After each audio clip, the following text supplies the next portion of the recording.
Welcome to the first episode of 2016 of Expressway Balladeer. I'm headed to Portland.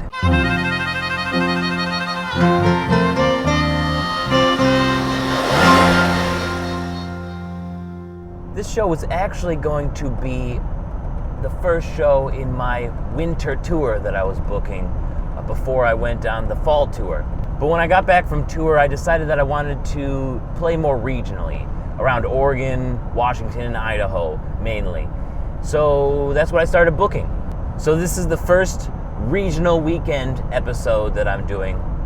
And I'm headed down to Portland for a show at Artichoke Music.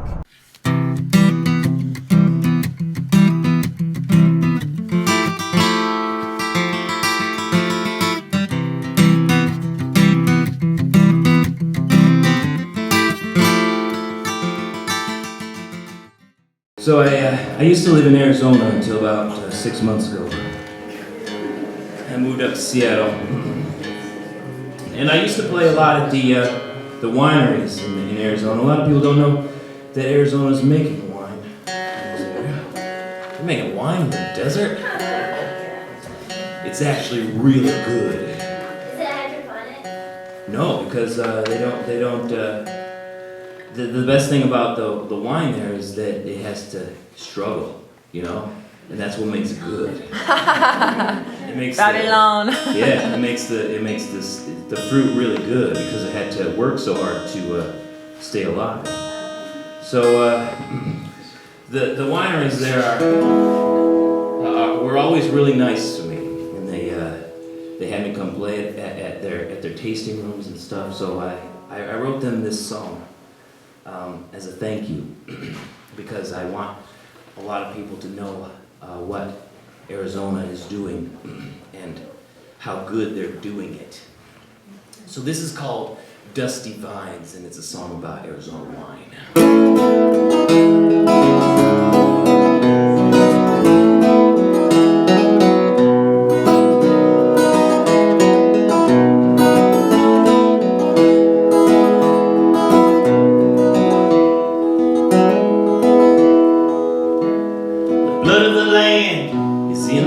Of the West, and you can tell around harvest time.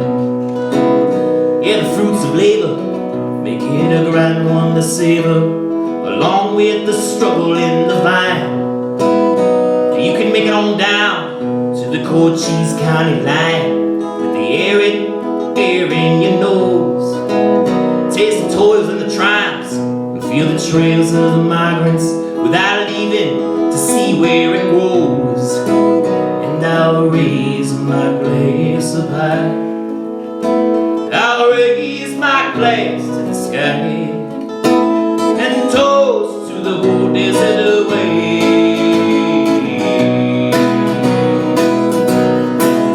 Yes, the West is still wild when you look on it for miles, but there's a new kind of gold rush this time. Yeah, bringing the riches straight to your lips. It's the wine.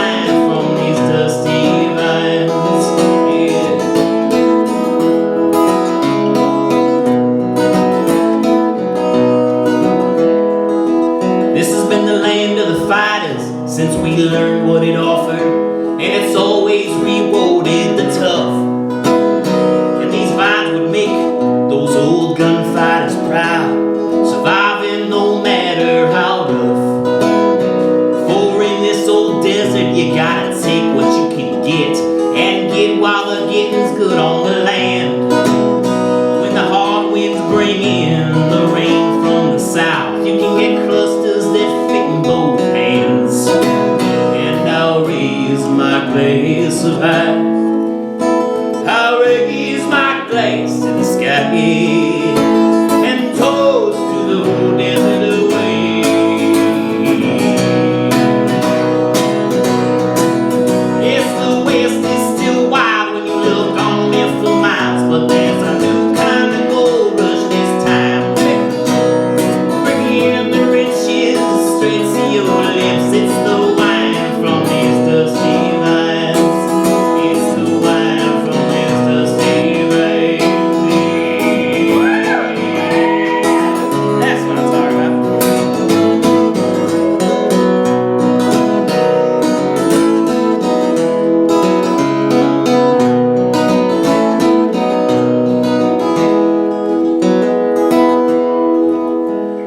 up on the mesa with my dusty vino, and I'm watching the sun go down.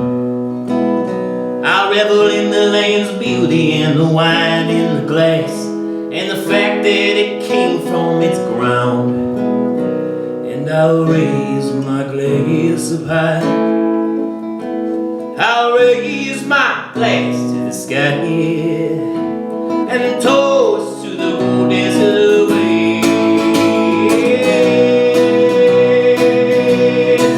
I say the West is still wild, you look on there for miles, but there's a new kind of gold rush this time. Yeah.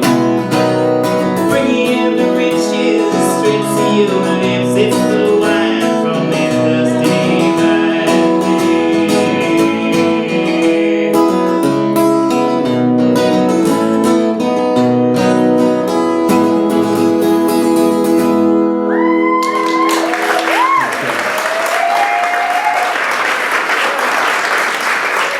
You find a bottle of Arizona Stronghold at the Total Wine or whatever they have up here.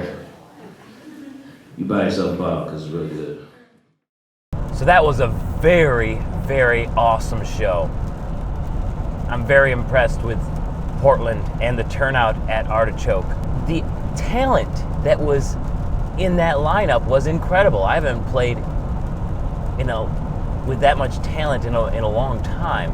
And I started out with Lita Murray, who's is a stage name for a guy named Chance. Great songwriting, really good stuff. And then after that was Emily from the metal band Sacrifice to Survive, out of Vancouver here.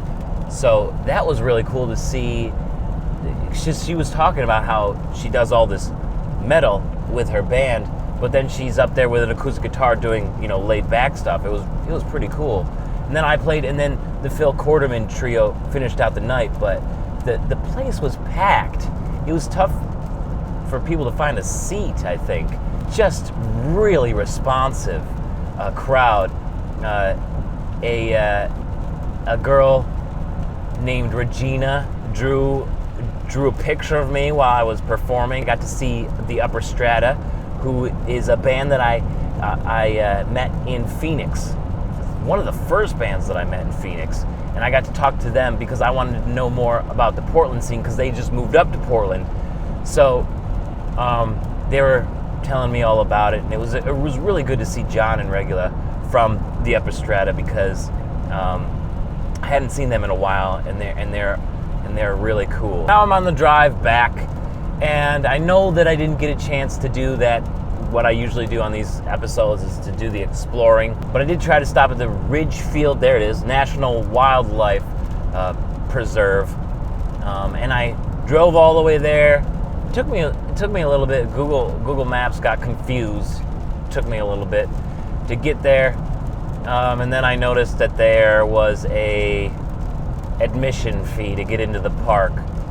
So between it taking longer than I thought to get there and the admission fee, I just went up to the city to meet John early at a place called Lardo's.